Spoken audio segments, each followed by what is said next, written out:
أعوذ بالله من الشيطان الرجيم. بسم الله الرحمن الرحيم. فلا وربك لا يؤمنون حتى يحكموك فيما شجر بينهم ثم لا يجدوا في أنفسهم حرجا مما قضيت وَيُسَلِّمُوا تَسْلِيمًا. فَلَا وَرَبِّكَ لَا يُؤْمِنُونَ. تمہارے رب کی قسم یہ ایماندار نہیں ہو سکتے. حَتَّى يُحَكِّمُوكَ فِيمَا شَجَرَ بَيْنَهُمْ، جب تک کہ وہ آپ کو اپنے معاملات میں اپنا حکم نہ مان لے. حتی یحکموک فیما شجر بینہم، جب تک کہ تمہیں اپنے تمام معاملات میں، تمام زندگی کے شعبوں میں حکم نہ مان لیں، فیصل نہ مان لیں.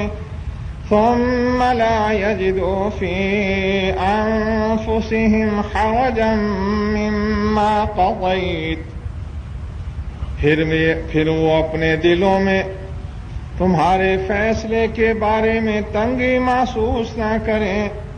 وَيُسَلِّمُوا تَسْلِيمًا، اور تہ دل سے اس کو تسلیم نہ کر لیں.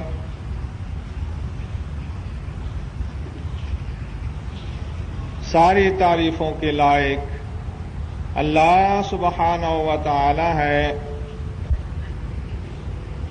جو خود خوبصورت ہے، اس کا ہر کام خوبصورت ہے، اس کا ہر فیصلہ خوبصورت ہے، اس کا ہر حکم خوبصورت ہے. وہ خود دانا ہے، اس کی ہر بات کے اندر دانائی ہے. جناب رسول اللہ صلی اللہ علیہ وآلہ وسلم پر ان گنت درود و سلام.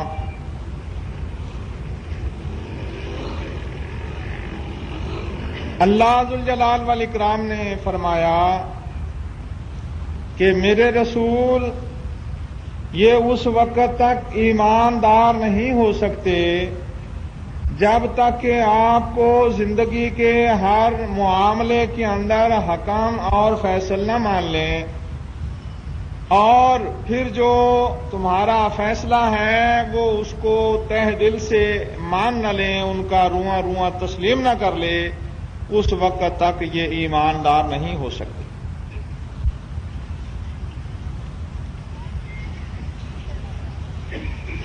جناب رسول اللہ صلی اللہ علیہ وآلہ وسلم کو اللہ تبارک و تعالی مخاطب کر کے فرماتا ہے، اللہ سبحانہ و تعالی کائنات کا شہنشاہ ہے، تمام رسول اس کے عبد ہیں، اس کے غلام ہیں، اس کے بندے ہیں، اس کے حکم کے تابع دار ہیں. جب اللہ تبارک و تعالی کا حکم جناب رسول اللہ صلی اللہ علیہ وآلہ وسلم کو پڑھ کر سنایا جائے اور اس کا اردو میں ترجمہ کیا جائے تو کہنا چاہیے کہ فلا وربک لا یؤمنون، میرے رسول تمہارے رب کی قسم یہ ایماندار نہیں ہو سکتے. آپ کے رب کی قسم نہیں کہیں گے، تمہارے رب کی قسم کہیں گے.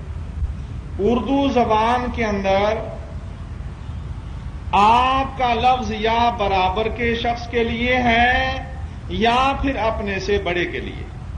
عمر میں جو آپ کا ہم عمر ہے یا آپ کا ہم مرتبہ ہے اس کو ہم آپ کہیں گے، یا پھر جو آپ سے بڑا ہے عمر میں رتبے میں اس کو آپ کہیں گے.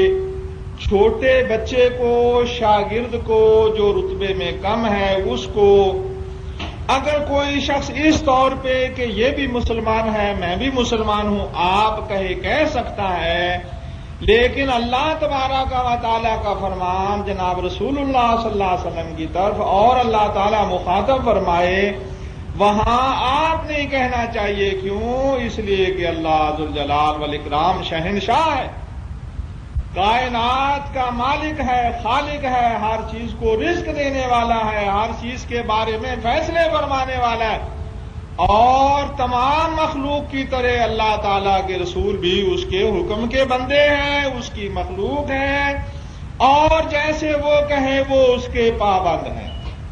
مخلوق کے اندر ان کا اونچا درجہ ہے۔ جب ہم جناب رسول اللہ صلی اللہ علیہ وآلہ وسلم کی بات کریں گے تو ہم کہیں گے آپ نے فرمایا، لیکن جب اللہ ذوالجلال والاکرام جناب رسول اللہ صلی اللہ علیہ وآلہ وسلم کو مخاطب فرما فلا وربک لا یؤمنون، تو وہاں کہیں گے تمہارے رب کی قسم۔ بعض لوگ ان چیزوں کو سمجھتے نہیں، اور جب وہ میرا خطاب سنتے ہیں یا اس طرح کے عالم کا جو کہ ان چیزوں کا لحاظ رکھتا ہے، سامنے رکھتا ہے، تو وہ یہ سمجھ بیٹھتی ہیں کہ شاید یہ لوگ جناب رسول اللہ صلی اللہ علیہ وآلہ وسلم کی عزت نہیں کرتے۔ نہیں، اللہ کے رسول صلی اللہ علیہ وآلہ وسلم کی عزت اس میں ہے کہ وہ اللہ کے رسول تھے۔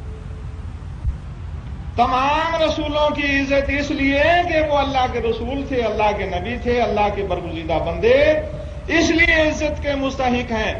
اور اگر ان بزرگوں کی اس طرح عزت کی جائے کہ اللہ تعالیٰ کی عزت میں فرق آئے، اللہ تعالیٰ اس بات پر نہیں خوش اور نہ اس کے رسول اس بات پر خوش۔ مسند احمد کی حدیث ہے، جناب رسول اللہ صلی اللہ علیہ وآلہ وسلم بیٹھے ہیں اور ایک شخص نے کہا کہ ماشاء اللہ وشیت، کہ جو اللہ تعالیٰ چاہے اور اے اللہ کے رسول جو آپ چاہیں۔ تو آپ نے فرمایا سبحان اللہ اجعلتنی للہ ندا، اللہ پاک ہے تمہاری اس غلط بات سے، تم نے مجھے اللہ تعالیٰ کا ساتھی، ہمسر اور شریک بنا دیا۔ یعنی جو اللہ تعالیٰ چاہے اور جو آپ چاہیں، یہ بات کہہ دی۔ آپ نے فرمایا اگر کوئی شخص اس طرح کی بات کرنا چاہے تو وہ یوں کہے ماشاء اللہ ثم ما شئت، جو اللہ تعالیٰ چاہے اور اللہ تعالیٰ کی مرضی کے بعد آپ چاہیں، یعنی اللہ تعالیٰ کی مرضی میں آپ کی مرضی شامل ہو جائے کہ یہ اللہ تعالیٰ کی مرضی ہے، میں بھی اس پر خوش ہوں۔ اس کو عربی میں ہم یوں کہہ سکتے ہیں ماشاء اللہ ثم ما شئت۔ تو میں درمیان میں یہ بات اس لیے عرض کر گیا تاکہ بعض دوست اس غلط فہمی سے نکل جائیں کہ فلا وربک لا یؤمنون، تمہارے رب کی قسم یہ ایماندار نہیں ہو سکتے، تمہارا کیوں کہہ دیا؟ آپ کا کہنا چاہیے تھا۔ اللہ تعالیٰ جناب رسول اللہ صلی اللہ علیہ وسلم کو مخاطب کر کے فرما رہا ہے تمہارے رب کی قسم، میں آپ کہیں گے تو ہم کہیں گے آپ کا یہ فرمانا۔ تو اللہ ذوالجلال والاکرام نے فرمایا کہ میرے رسول تمہارے رب کی قسم یہ ایماندار نہیں ہو سکتے جب تک کہ تمہارے فیصلوں کو زندگی کے ہر موڑ پر تسلیم نہ کر لیں، اور صرف تسلیم ہی نہیں کرنا بلکہ آپ کو فیصلہ ہی نہیں ماننا بلکہ دل مطمئن ہو جائے کہ آپ صلی اللہ علیہ وسلم نے فیصلہ فرما دیا، اب یہ بالکل ٹھیک ہے۔ دل میں یہ نہ رہے کہ اگر یوں ہوتا تو اچھا تھا، اگر یوں ہوتا تو بہتر تھا، یہ بات اللہ تعالیٰ کو ناپسند ہے۔ یہ جناب رسول اللہ صلی اللہ علیہ وآلہ وسلم کو اللہ تبارک و تعالیٰ نے مخاطب کر کے فرمایا، اور آپ صلی اللہ علیہ وآلہ وسلم نے فرمایا واللہ لا یؤمن احدکم حتی یکون ہواہ تبعا لما جئت بہ، فرمایا اللہ کی قسم اس وقت تک کوئی آدمی ایماندار نہیں بن سکتا جب تک کہ اس کی چاہت میری لائی ہوئی شریعت کے مطابق نہ ہو جائے۔ یعنی مسلمان کی سوچ، مسلمان کا فیصلہ، مسلمان کا لباس، مسلمان کا گھر، مسلمان کی تجارت، مسلمان کی اولاد کی تربیت، مسلمان کا شادی بیاہ میں شریک ہونا، مسلمان کے گھر بچہ پیدا ہوتا ہے کیا کرنا ہے، فوت ہوتا ہے کیا کرنا ہے، پیدا ہونے سے لے کے قبر میں اتارنے تک جب تک اس کا ہر کام اسلام کے مطابق نہیں ہوگا وہ مسلمان نہیں۔ اللہ ذوالجلال والاکرام نے فرمایا فلا وربک لا یؤمنون، میرے رسول تمہارے رب کی قسم، اللہ تعالیٰ نے اپنی قسم کھا کے فرمایا کہ کوئی شخص ایماندار نہیں ہو سکتا جب تک کہ وہ اپنے آپ کو تمہارے سپرد نہ کر دے، تمہارے فیصلوں کے سامنے اپنے آپ کو جھکا نہ دے۔ میرے بھائی، مسلمان نے آج یہ سمجھ لیا کہ میں نماز پڑھ لوں، اول تو عید کی نماز پڑھ لیجیے جی ہم کوئی مسلمان نہیں ہیں۔ آپ کیا سمجھتے ہیں مسلمان نہیں کہ عید کی نماز چھوڑ دیں؟ عید کی نماز پڑھ لیں، اور زیادہ زور آیا تقوی کا، اللہ کے خوف کا، مسلمانی کا، تو جمعے کی نماز میں شریک ہونے لگے، اور زیادہ جوش آیا تو ایک وقت کی نماز 2 وقت کی نماز پڑھ لینے لگے، اور 5 وقت کا نمازی بن جائے تو پھر تو وہ اس کے اسلام میں کوئی شک شبہ ہی نہیں۔ یہ بات بالکل غلط ہے۔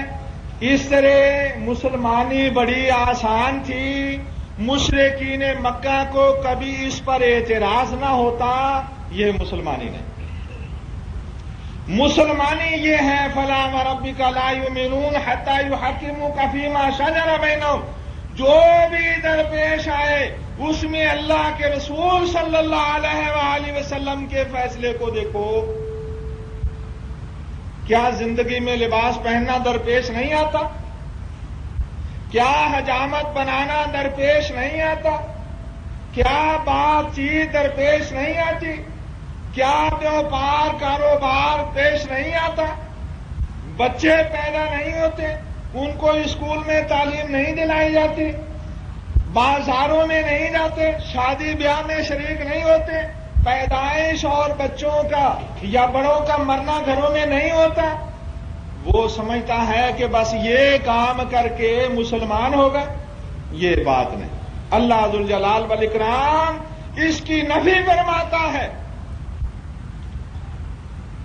اللہ تعالیٰ کے راستے میں شیطان نے بڑی رکاوٹیں کھڑی کر رکھی۔ اول تو وہ چاہتا ہے کہ کوئی شخص مسلمان ہی نہ ہو، وہ کفر کی سرحدوں کے اندر ہے، مسلمان نہ ہو۔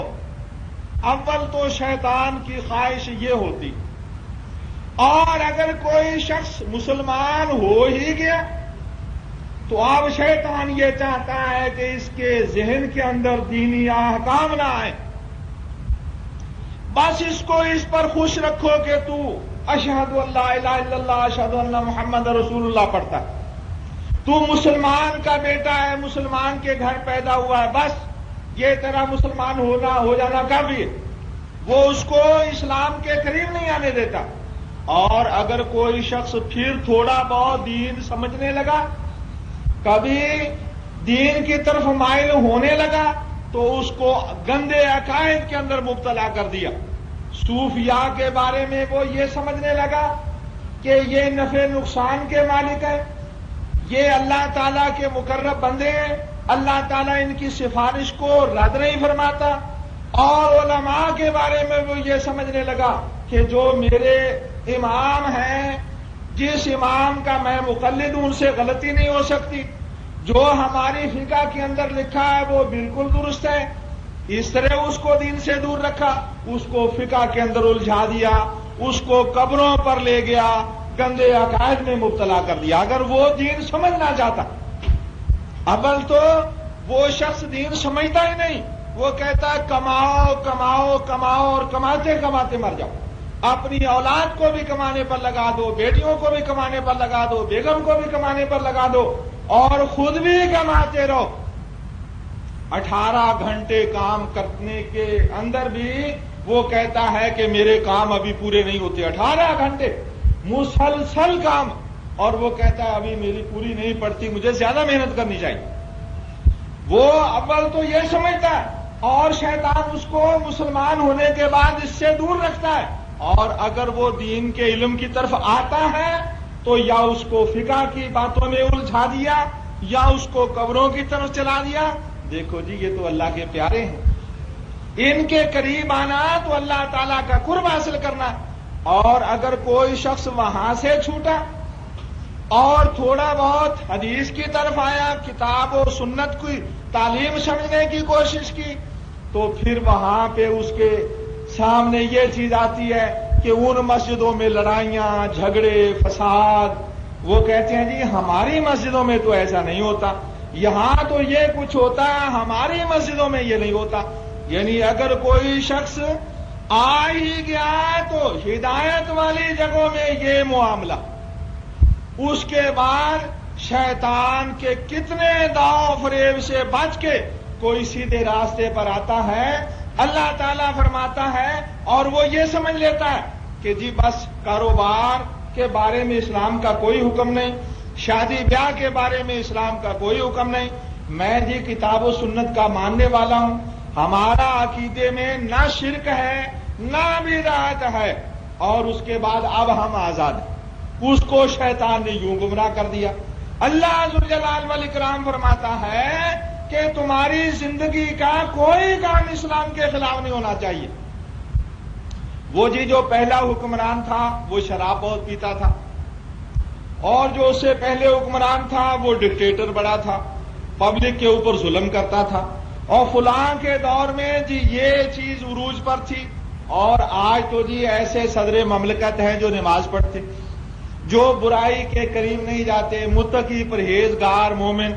اب ایک شخص اقتدار کی کرسی پر بیٹھ کر 5 وقتہ نماز پڑھے تو جی اس سے بڑا ولی کون ہو سکتا؟ بے شک وہ لوگوں کو خوش کرنے کے لیے بدعات کو ملک کے اندر نافذ کر دے، بے شک وہ لوگوں کو خوش کرنے کے لیے اسلام کے خلاف کام کرے، مگر چونکہ وہ خود نماز پڑھتا ہے، ٹھیک ہے آواز خراب ہو، چونکہ وہ نماز پڑھتا ہے اس لیے وہ بڑا متقی پرہیزگار ہے۔ اسلام ایسی مسلمانی نہیں چاہتا۔ اللہ ذوالجلال والاکرام نے فرمایا فلا وربک لا یؤمنون، میرے رسول تمہارے رب کی قسم یہ اس وقت تک ایماندار نہیں ہو سکتے جب تک کہ اپنی زندگی کا ہر کام تمہارے فیصلوں کے مطابق نہیں کریں، اور پھر ان فیصلوں پر ان کا دل جب تک مطمئن نہ ہو جائے۔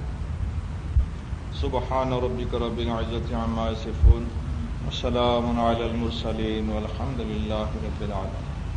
فاعوذ باللہ من الشیطان الرجیم۔ ألم تر إلى الذين يزعمون أنهم آمنوا بما أنزل إليك وما أنزل من قبلك يريدون أن يتحاكموا إلى الطاغوت وقد أمروا أن يكفروا به ويريد الشيطان أن يضلهم ضلالا بعيدا وَإِذَا قِيلَ لَهُمْ تَعَالَوْا إِلَى مَا أَنزَلَ اللَّهُ إِلَى الرَّسُولِ رَأَيْتَ الْمُنَافِقِينَ يَصُدُّونَ عَنكَ صُدُودًا۔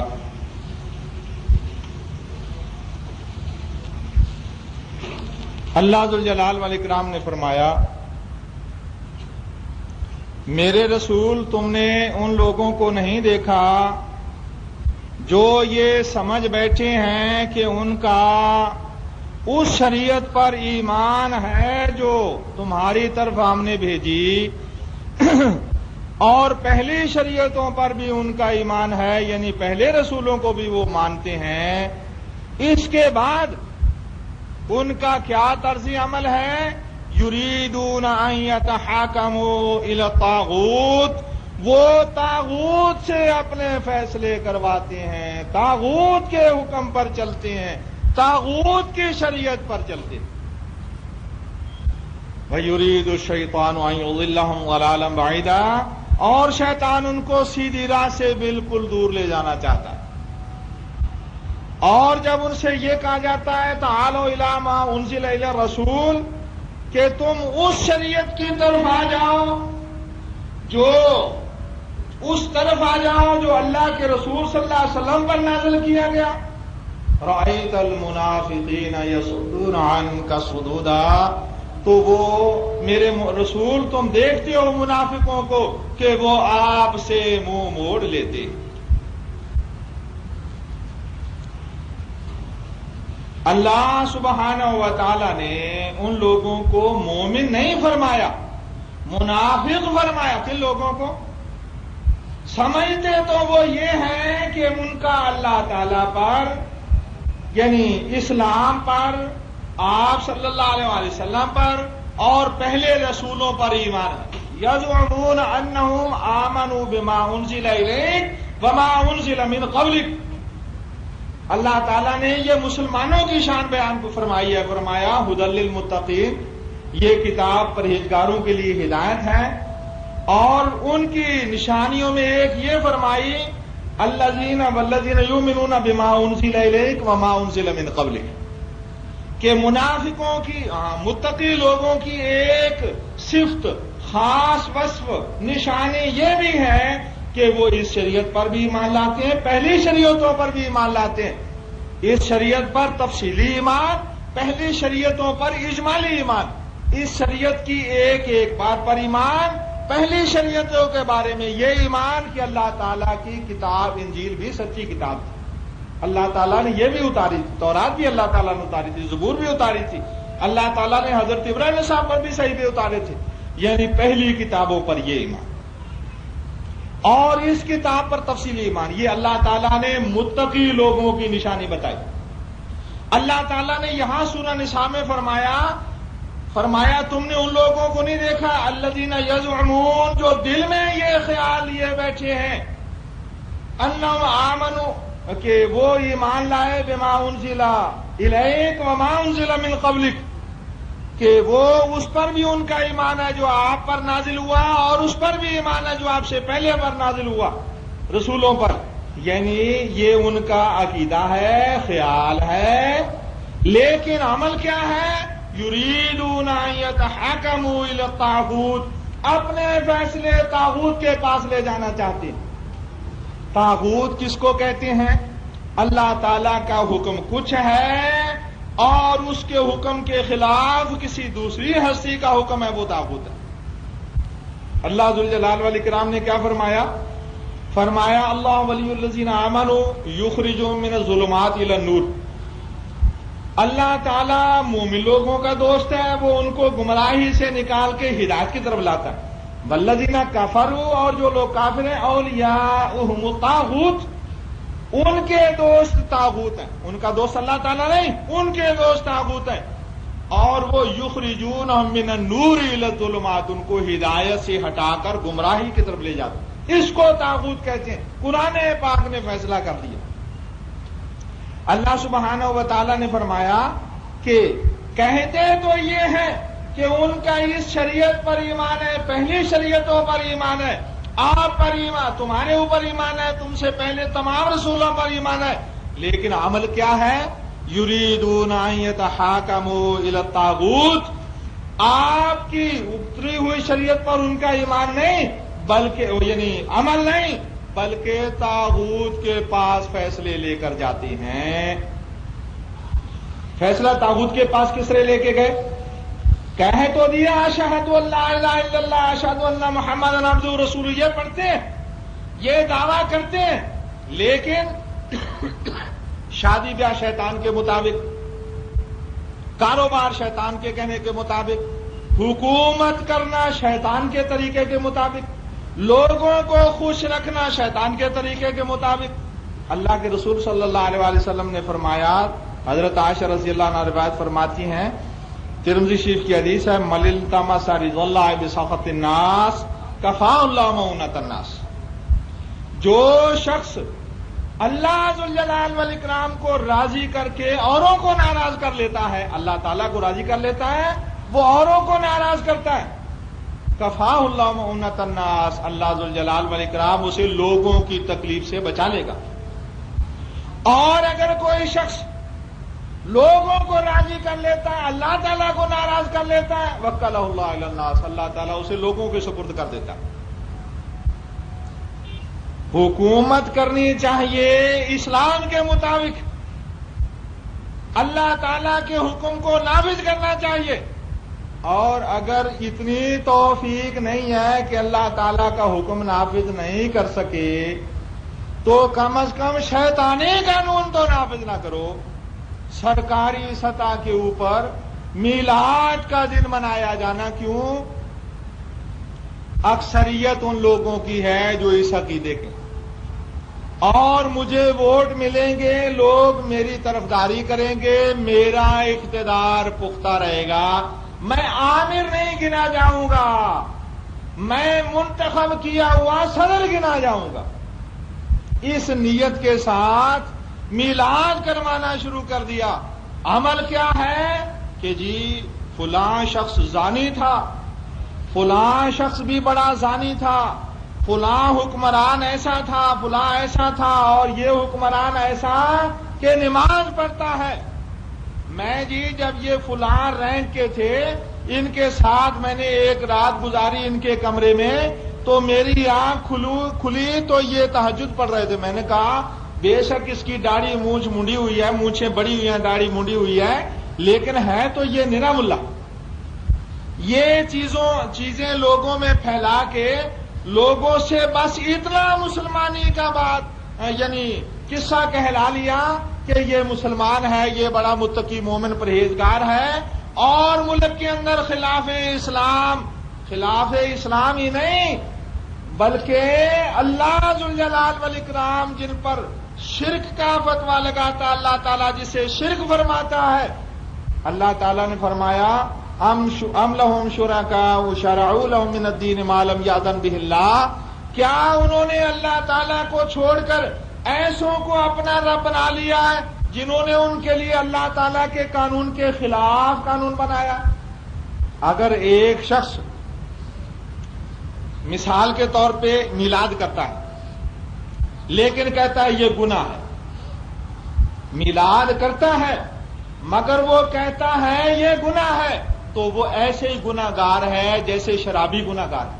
شراب پیتا ہے وہ کہتا ہے یہ گناہ ہے، جوا کھیلتا ہے کہتا ہے یہ گناہ، وہ میلاد مناتا ہے لیکن کہتا ہے یہ گناہ، تو یہ گناہ گار ہے، گناہ کبیرہ ہم اس کو کہیں گے کہ لیکن وہ گناہ گار، اور جو کہتا ہے کہ نہیں یہ شریعت کے اندر داخل ہے تو وہ گناہ نہیں، وہ شرک کرتا۔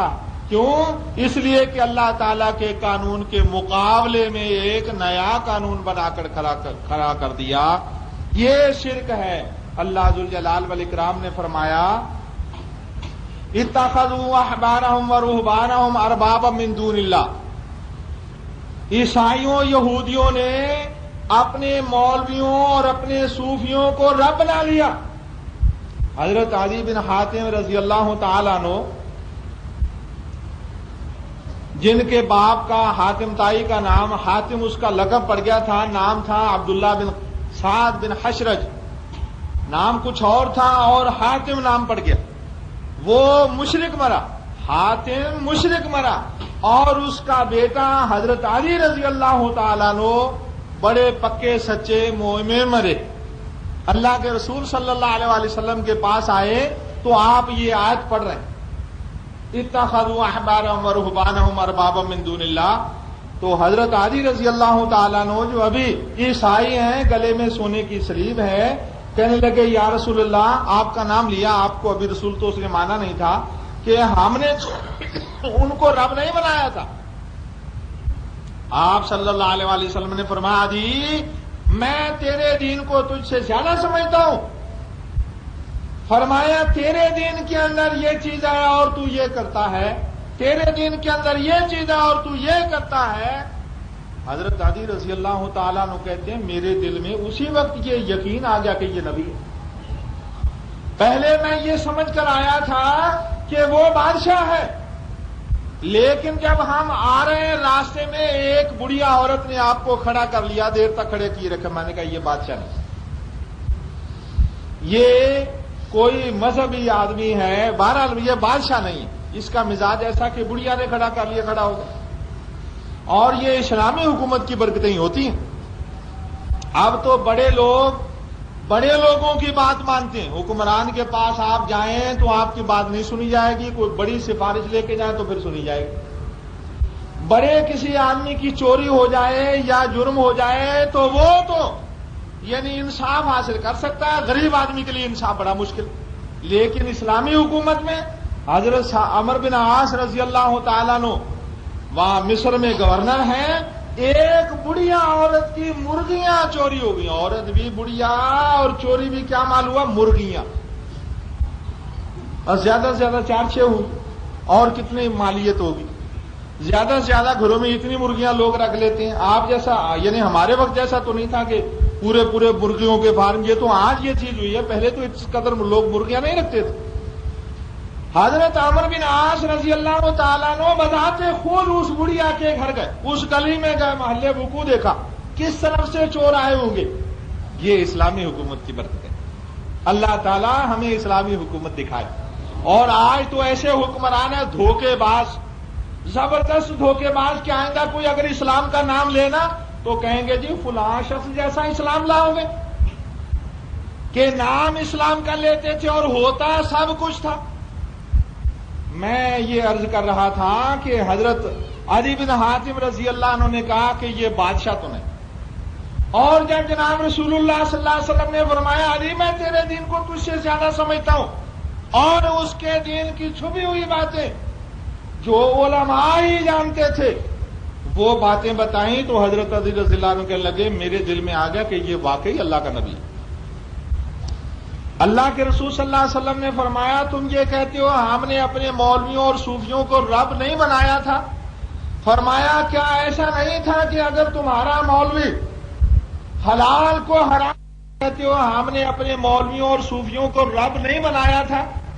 فرمایا کیا ایسا نہیں تھا کہ اگر تمہارا مولوی حلال کو حرام کر دے تو تم اس کو حرام سمجھتے تھے, وہ حرام کو حلال کر دے تم اس کو حلال سمجھتے تھے. آج یعنی آپ دیکھیں اگر ہم جلانے کی بات بالکل نہیں کرتے. علماء کی محنتیں ہیں. علماء نے کتاب و سنت کی تشریحات میں عمریں کھپا دی. اس سرمایے کو محفوظ رکھو. بڑی محنت کی گئی ہے اس سرمایے پر. یا شافعی فقہ ہے یا حنفی فقہ ہے یا کوئی دوسری فقہ ہے, اس پر بڑی محنتیں کی ہیں علماء کرام نے. زندگیاں کھپا دی اور کئی صدیاں کھپانے کے بعد یہ فقہ وجود میں آئی ہیں. اس کا آپ مطالعہ کریں. جو کتاب و سنت کے خلاف اس کو چھوڑ دیں, جو کتاب و سنت کے مطابق ہے اس کو آپ لے لیں. اور اس کے پڑھنے سے کئی کتاب و سنت کی باتیں سمجھ میں آ جاتی ہیں. یہ بری چیز نہیں ہے, ہم اس کو جلانے کو نہیں کہتے. لیکن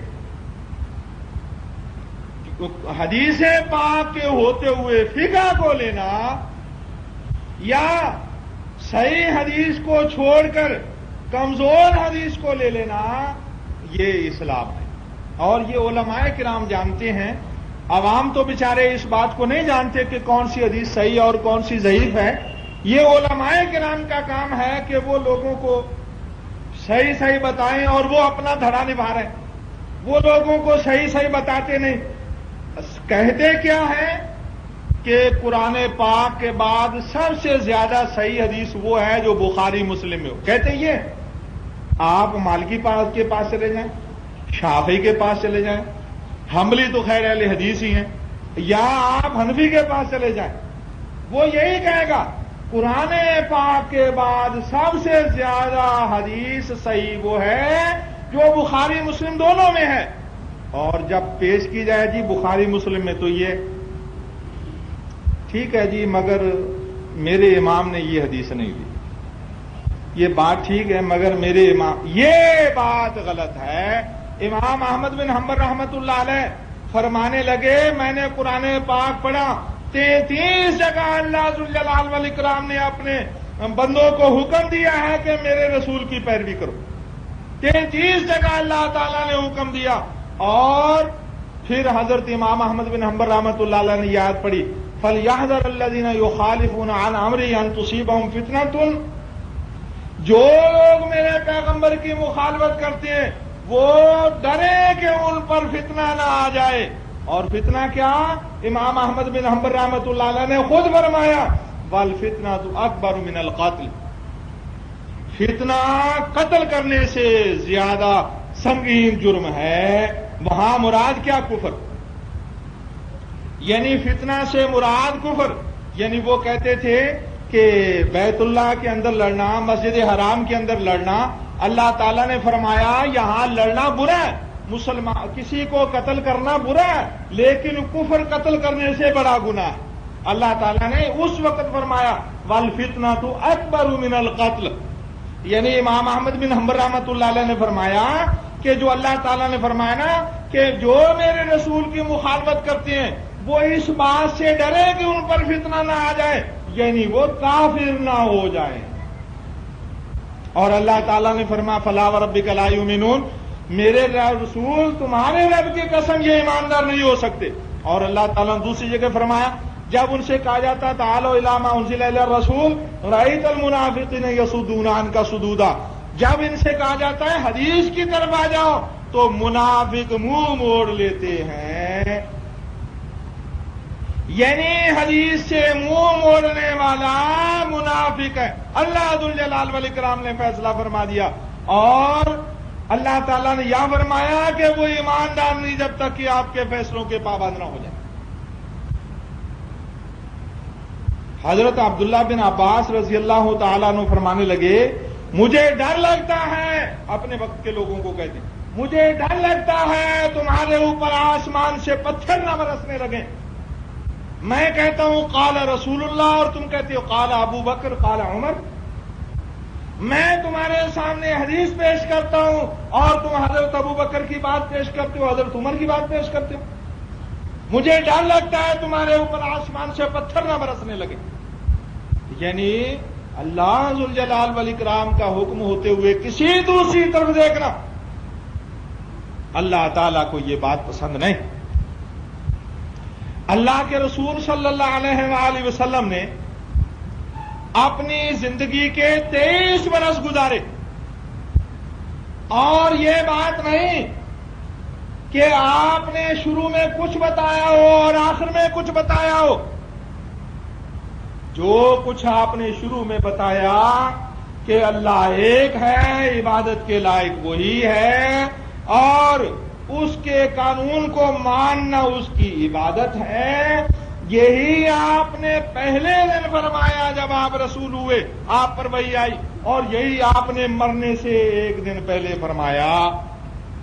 آپ فرماتے ہیں لعن اللہ الیہود والنصارى اتخذوا قبور انبیاء مساجد. جس وفات پا جاتے ہیں جس بیماری میں آپ، اس بیماری کے اندر آپ منہ پر پانی پھیرتے ہیں، پانی پاس رکھا اس میں 8 ڈبوتے ہیں اور منہ پر پھیرتے ہیں اور فرماتے ہیں لعن اللہ الیہود والنصارى اتخذوا قبور انبیاء مساجد. اللہ تعالیٰ کی یہودیوں عیسائیوں پر لعنت ہو، انہوں نے اپنے نبیوں کی قبروں پر مسجدیں بنا لی. جو بات آپ نے پہلے دن فرمائی اور یہ آپ کے رسول ہونے کی زبردست دلیل. کوئی غیر مسلم اگر اس بات پر غور کرے، آپ دنیا کے جتنے فلاسفر ہیں، جتنے سیانے لوگ گزرے ہیں، ان کی باتوں کو آپ پڑھ کے دیکھ لیں. ان کی زندگی پر مختلف سٹیج آئے. کبھی وہ جوانی کی زندگی میں ہیں، اس وقت جوانی والے خیالات. اگر وہ ذرا تھوڑے سے سیانے ہوئے، اس میں ذرا تھوڑی سی تبدیلی آئی، اور جب زیادہ عمر گزر گئی تو پھر خیالات بالکل مختلف ہو گئے. آپ 40 برس کی جوانی کی عمر میں جو فرماتے ہیں 63 برس کی عمر میں بھی آپ وہی فرماتے ہیں. یہ آپ کے اللہ کا رسول ہونے کی زبردست دلیل. اللہ تعالیٰ نے فرمایا لو کان من عند غیر اللہ لوجدوا فیہ اختلافا کثیرا. اگر یہ قرآن پاک کسی اور کا بنایا ہوتا تو اس میں لوگوں کو تضاد ملتا، اختلاف ملتا، کسی جگہ کچھ حکم اور کسی جگہ کچھ حکم، لیکن قرآن پاک میں یہ بات نہیں. میں عرض کر رہا تھا کہ اللہ کے رسول صلی اللہ علیہ وآلہ وسلم کی جب بات آ جائے تو پھر کسی طرف نہ دیکھا جائے. اب آپ نے 23 برس گزارے اور یکساں تعلیم دی آپ نے 23 برسوں میں کبھی اپنا دن منانے کو نہیں حکم کا دیا کہ میری پیدائش کا دن مناؤ. یہ تو عیسائیوں کا دن ہے، برتھ ڈے مناؤ.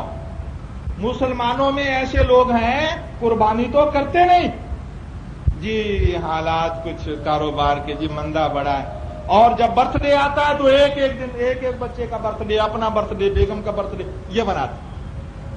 یہ تو عیسائیوں کی رسم ہے، اور عیسائی تعلیم مسلمان اپنا لیں.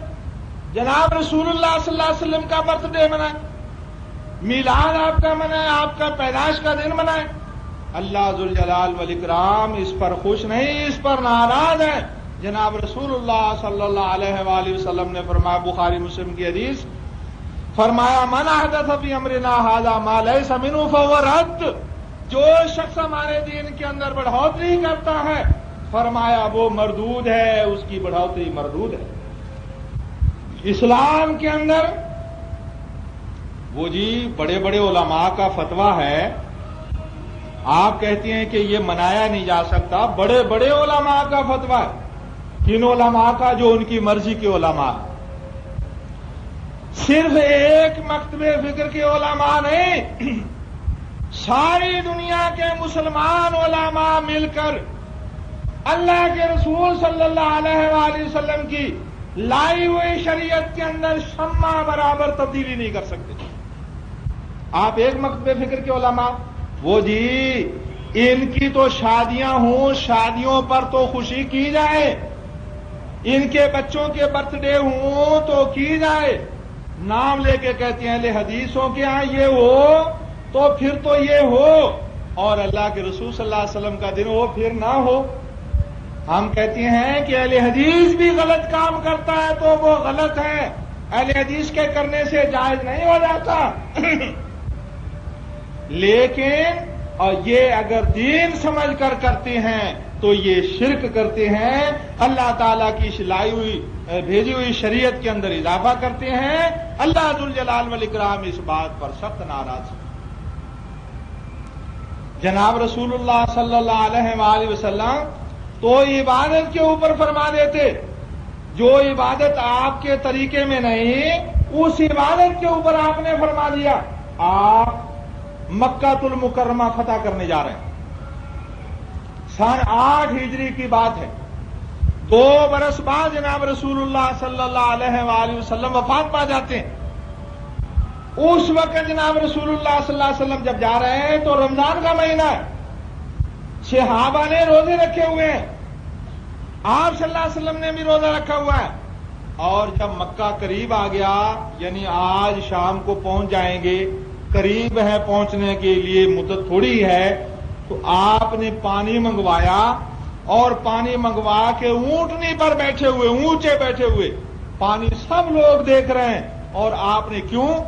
صحابہ رضوان اللہ علیہ مجمعین جناب رسول اللہ صلی اللہ علیہ وآلہ وسلم پر ہی نظر رکھتے تھے.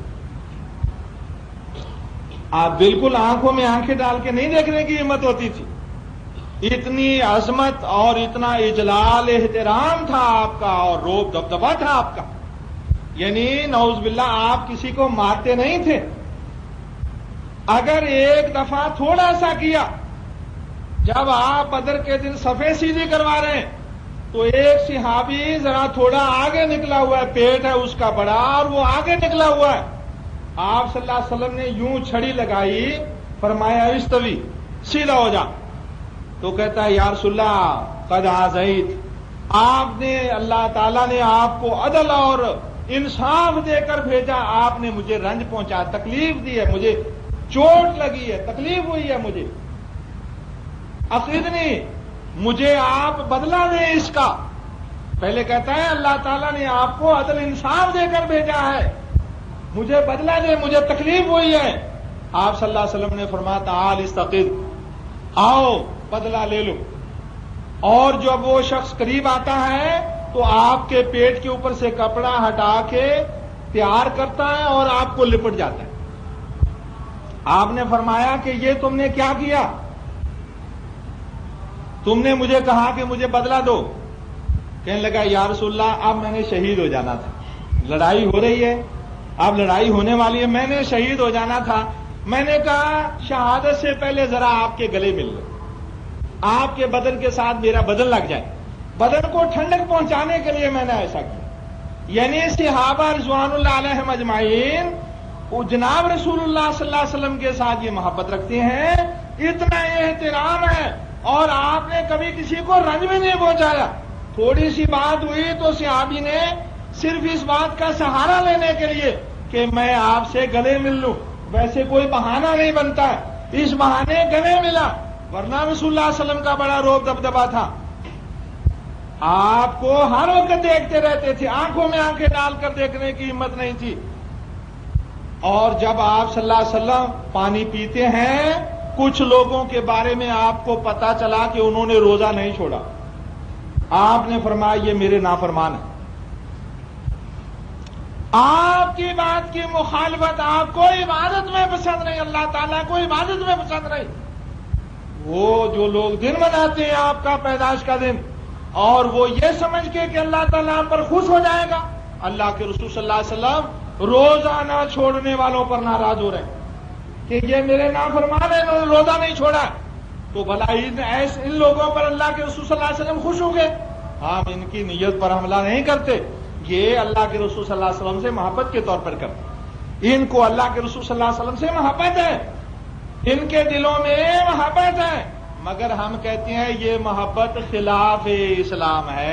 عیسائیوں کو آپ صلی اللہ اپنے پیغمبر حضرت صلی اللہ علیہ وسلم سے محبت تھی، اور انہوں نے کہا کہ وہ بشر نہیں تھے، وہ اللہ کے بیٹے تھے، لیکن خلاف شریعت چلے تو اللہ تعالیٰ نے عیسائیوں کو فرمایا لقد کفر الذین قالوا ان اللہ هو المسیح ابن مریم، وہ لوگ کافر ہیں جو حضرت صلی اللہ علیہ وسلم کو کہتے ہیں کہ اللہ تعالیٰ تھے، وہ خود وہ کافر ہیں، اللہ تعالیٰ نے اس محبت کا کوئی پاس نہیں کیا، آپ کافر کہا ان کو۔ آپ بے شک محبت کے طور پہ میلاد مناتے ہیں، لیکن خلاف اسلام ہے، اللہ تعالیٰ کو خوش کرنے کی آپ کی نیت ہے، اور آپ در حقیقت اللہ تعالیٰ کو ناراض کر رہے ہیں۔ سبحان ربک رب العزت عما یصفون۔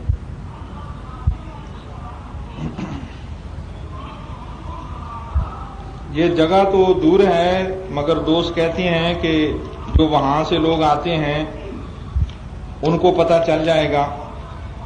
آج مغرب کی نماز کے بعد انہوں نے میرا درس رکھا ہے، شیخ عنایت اللہ صاحب خیابان سر سید سیکٹر 2 ٹینکی کے پاس، تو انہوں نے کہا کہ جو لوگ وہاں پہ قریب ہیں وہ درس کے اندر شریک ہو جائیں، مغرب کی نماز کے بعد درس ہے، اور جو حضرات وہاں تشریف لے جائیں گے ان کے لیے کھانے کا بھی انتظام ہے۔ یہ آپ دیکھ رہے ہیں کہ مسجد تعمیر ہو رہی ہے اور نمازیوں کے لیے روڈ پر انتظام کیا جاتا ہے، تو یہ آپ کی سخاوت کے ساتھ، فیاضی کے ساتھ، آپ کی عطیات سے، آپ کے تعاون سے مسجد تعمیر ہوگی، اور انشاءاللہ تعالی جب تک یہ شہر قائم ہے یہ مسجد قائم رہے گی۔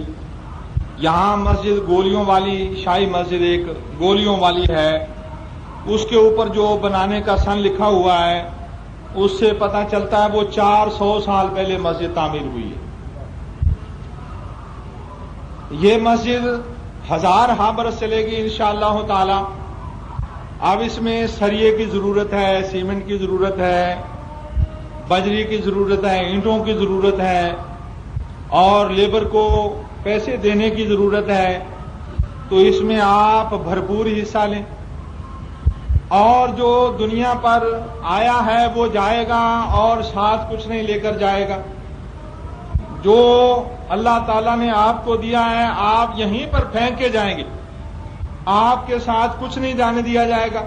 کوئی شخص یہ کہے کہ میں اپنے بچوں کے لیے کر جاؤں، ہم نے اپنی آنکھوں سے دیکھا ہے کہ بڑے بڑے لینڈ لارڈ، بڑے بڑے رئیس، ان کے بیٹے غریب مزدور، ہم نے اپنی آنکھوں سے دیکھا ہے جو لوگ مزدوریاں کیا کرتے تھے ان کے بیٹے بڑے بڑے بیوپاری، بڑے زبردست بزنس مین۔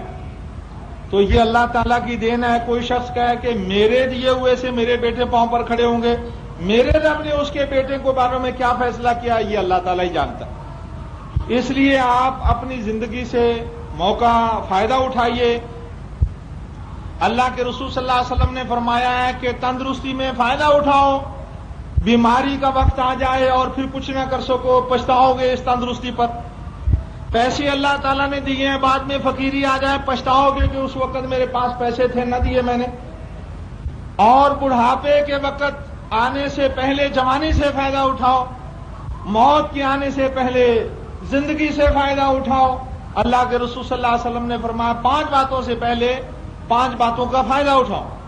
تو آج اچھا وقت ہے آپ لوگوں کے اوپر، جن پر اچھا وقت ہے وہ زیادہ سے زیادہ مسجد کے لیے خیرات کریں۔